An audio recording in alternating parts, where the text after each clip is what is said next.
It was almost 2 a.m. before I was even halfway home, after a long late night shift. Great, just my luck. What did I do to deserve this? I just want to go home. I yelled to myself in my car, along with a slew of curse words, as my dashboard began to flash like Christmas lights, and the engine began making noises that didn't sound like noises an engine should make. Not long after that, it began to smoke up, which an engine definitely shouldn't do. I managed to find a mechanic close enough to drive to before it completely broke down. "So how long do you think it'll take?" I asked the mechanic. A scruffy, stereotypical hillbilly, maybe mid-50s, with a patchy long beard and what looked like even patchier hair under his trucker hat. He went on about some car talk that I didn't understand, scratching his butt the whole time, before finally answering. "Won't take too long. I'm fast with my hands." I raised an eyebrow. "Okay, but how long do you think exactly?" I asked him, somewhat annoyed. 10-ish hours, he said, before spitting next to his boot. "Ish? Alright, here," I said with a sigh before paying for my repair. "Appreciate it. Enjoy Mammonville County," he said with a smirk, as he swiped the cash from my hands, stuffing it into his pocket, not even bothering to count it. I figured I'd try to find somewhere to eat, considering I had missed out on dinner, and breakfast would be rolling up soon enough.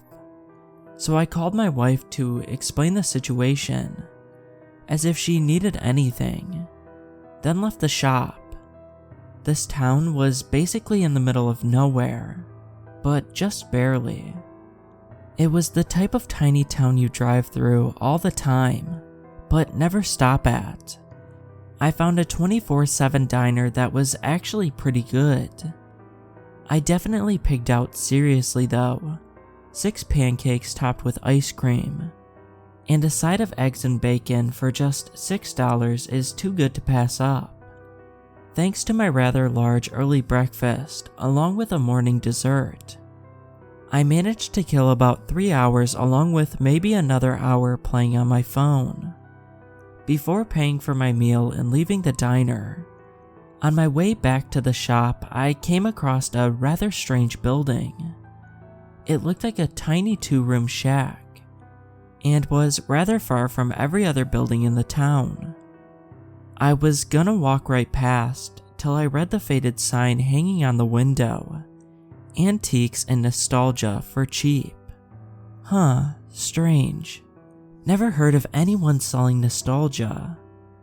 I assumed it meant nostalgic items, and me and my wife are suckers for old collectibles from our childhood, so I decided I'd give it a look. I walked in expecting to see some tiny rundown thrift shop, but no. This building worked like an illusion, bigger on the inside and much cleaner.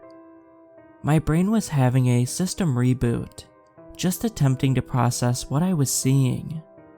I tried to think of a logical, realistic explanation for it, but there wasn't one.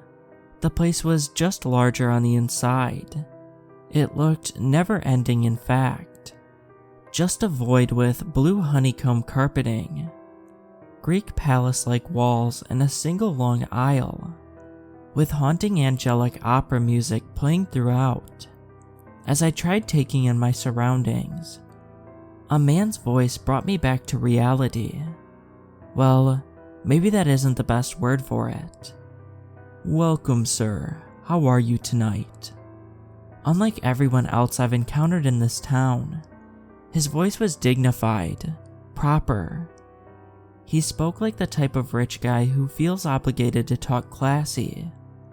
I looked to my left to see a pale man, with a goatee and long slicked back black hair, standing behind a seemingly never-ending desk, with only a single open book of names with dates of purchases. some looking to date back to the 1500s. The man was dressed like a bartender you'd see in an old Western movie, wearing a red bow tie and black dress pants, a black suit vest with a white button up underneath with the sleeves rolled up to the elbow. Huh? This? But what? How? I blubbered out in confusion, trying to ask where I was before being cut off. Where are you? An antique store, as the sign says. As you can see, I'm quite the collector. I needed a place able to hold all I have for sale, and this place worked perfectly. Please feel free to browse to your heart's content. He encouraged, explaining things so laid back. I did so, trying to ignore the whole infinity room thing. As I traveled down the single endless row of shelves, these were all items that were better suited to be sold in an auction for millionaires. Rifles and flintlock pistols apparently used in the American Revolution. Samurai blades and masterfully crafted armor from the feudal period. Personal letters and journals of historical figures like Nikola Tesla, Lubu, and every president in history, from the US or any other country. What solidified this stuff's authenticity for me was the jewelry. You see, I've been a jeweler for over 10 years, specifically in the authenticity department, meaning it's my job to spot the difference between real and fake gems and ores. So if these things weren't real, they were the most well-made fakes I've ever come across. And as the sign promised, it was all for cheap. Prices like $2, $3, even $1. But next to each dollar sign there was another symbol, a Y, with a lowercase e in the center of it. I figured it was just another form of currency from another country, but noted it was strange how there was no other symbols to any other countries, aside from America and this unknown place. My greed got the best of me, grabbing about 10 things from the Stone and Iron Age for a whopping $13. However, during my shopping spree, I noticed there was nothing past the time of World War II. Certainly nothing from my younger years. The shopkeeper must have been able to read my mind, because the second that popped into my head, I heard his voice once more from right next to me. "Can I help you with anything, sir?" I jumped back, feeling my heart jump into my throat. I didn't even hear him come up to me, like his footsteps were silent. Yeah, hi. You got anything more recent? Like mid-80s to late 90s. The sign said nostalgia. All this is kind of old. I asked, trying to ignore the fact that he just Houdini'd over to me. When I did, I could see a large pearly white grin spread across his face. One that was a little too wide. "Aw, you're looking for something more personal. That would be in the other room. This way, please," he said, extending his arm forward and standing aside. As we reached the front desk, I realized that there was a door next to the entrance I had completely missed on my way in. As we passed the desk, he stopped and turned to me. "Would you like to pay for these now, so you can leave them at the desk while we continue? Or would you prefer to lug it around?" he asked, pointing down to the pile of medieval and caveman relics in my arms. I shrugged and decided to do so, and he bagged them and left them on the desk for when I was ready to leave, insisting we end the deal with a handshake, despite the fact our business wasn't over, before entering the back room. Rather than any shelves, it was a single large podium, illuminated by a row of LED lights. "So, where's the stuff?" I asked. slightly worried he might have brought me back here to butcher me or something. He shook his head and clicked his tongue. "No, not personal items. I can offer you something much better," he said as he flipped a switch, lowering down the podium to surface level. "I can offer you the chance to relive some of your fondest memories, as if it were the first time." I raised my eyebrow and crossed my arms. "And what do you mean by that?" I asked. He flashed that large grin once more. "I mean, even the most vivid dream couldn't compare to the feeling of nostalgia I can grant you. I can bring you to the very source of that nostalgia. Just step on the podium. Think of the memory you'd like to enter, and close your eyes," he said with great charisma. I looked back and forth between him and the podium, before shrugging. "Alright, why not?" I said. "Splendid." He then guided me to the podium, instructed me once more, before shaking my hand once more and telling me to have fun. I did so, closing my eyes, opening them to see myself in the mirror, 17 years ago in college. I knew exactly the day too, seeing I was wearing the goofy Reese's shirt and baggy sweatpants, along with my roommate playing Ocarina of Time on our trashy little TV, asking me if I was ready for Benny's party. The very party I met my wife at. It was the strangest feeling. I don't even really know how to describe it. I knew I was in the past, but at the same time had absolutely no clue I was reliving my life.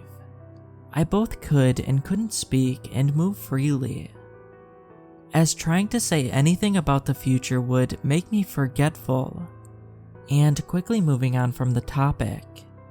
It was, as he said, better than any vivid dream you could imagine.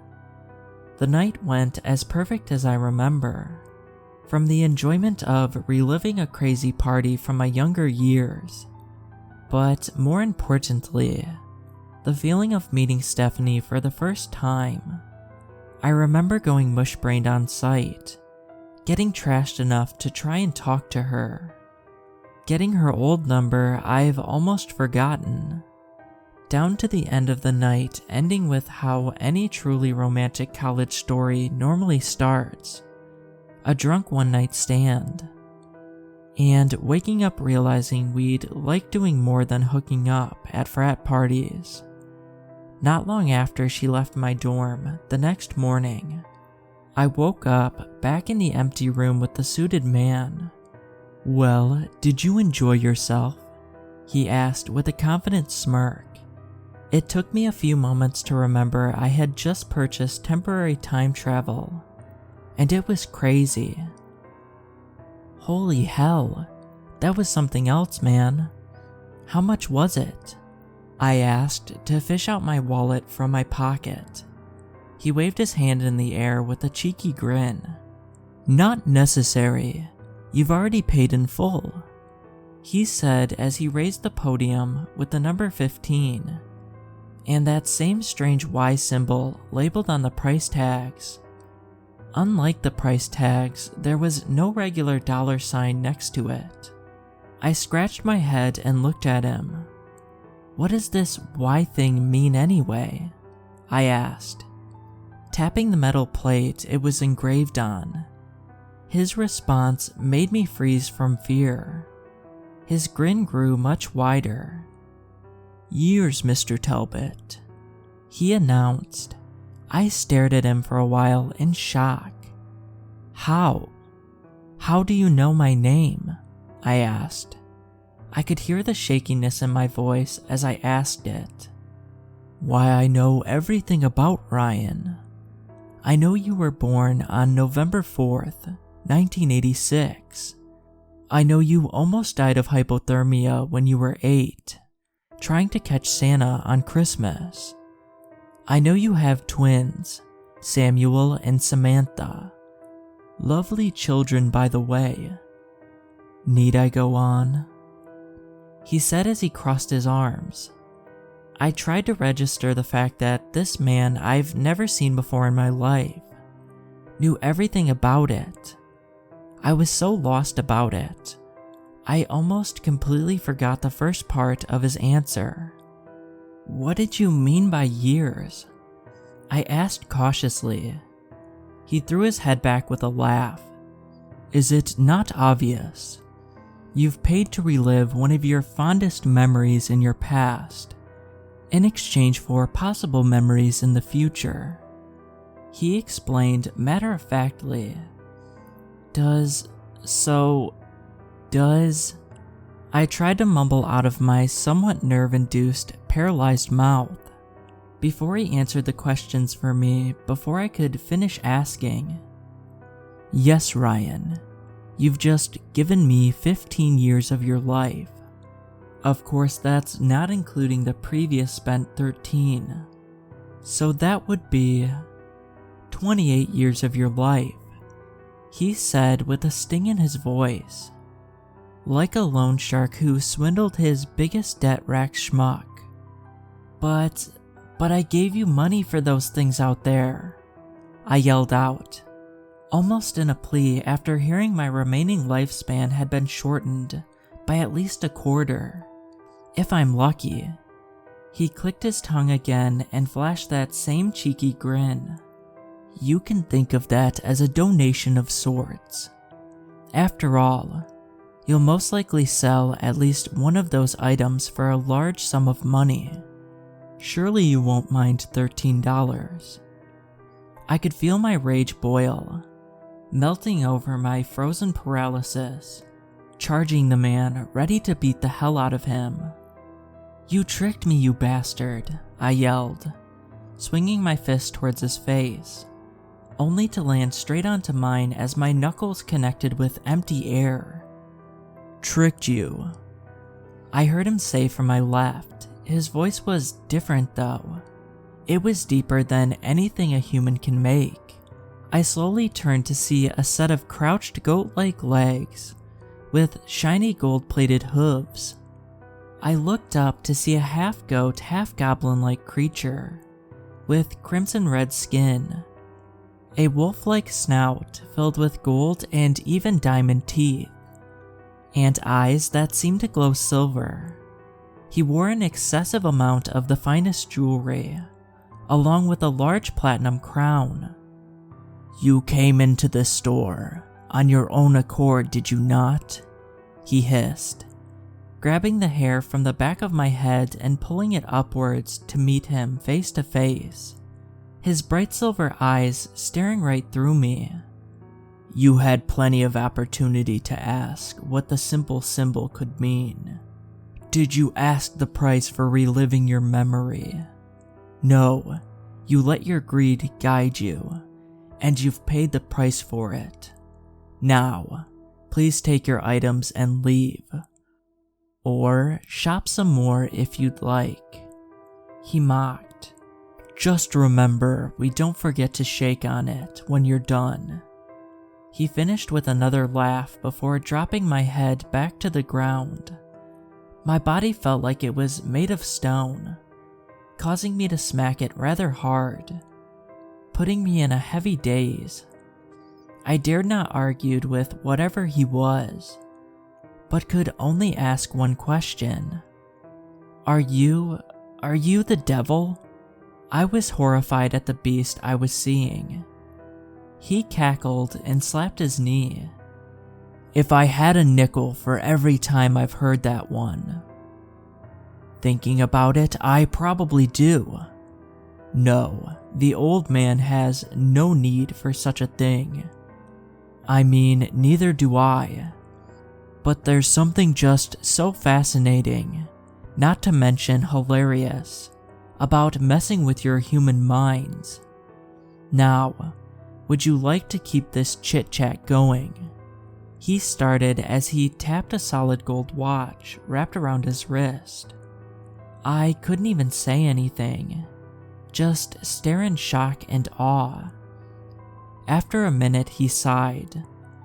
All right then, he muttered, before snapping his fingers. Suddenly, I was waking up in my car, completely repaired, outside the shop, not even an hour after originally entering. I tried to convince myself it was a dream, till I looked to my passenger seat to see my bag of recently purchased goods.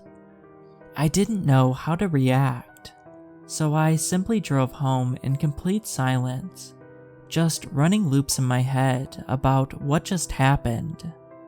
When I got home, I was greeted by my family.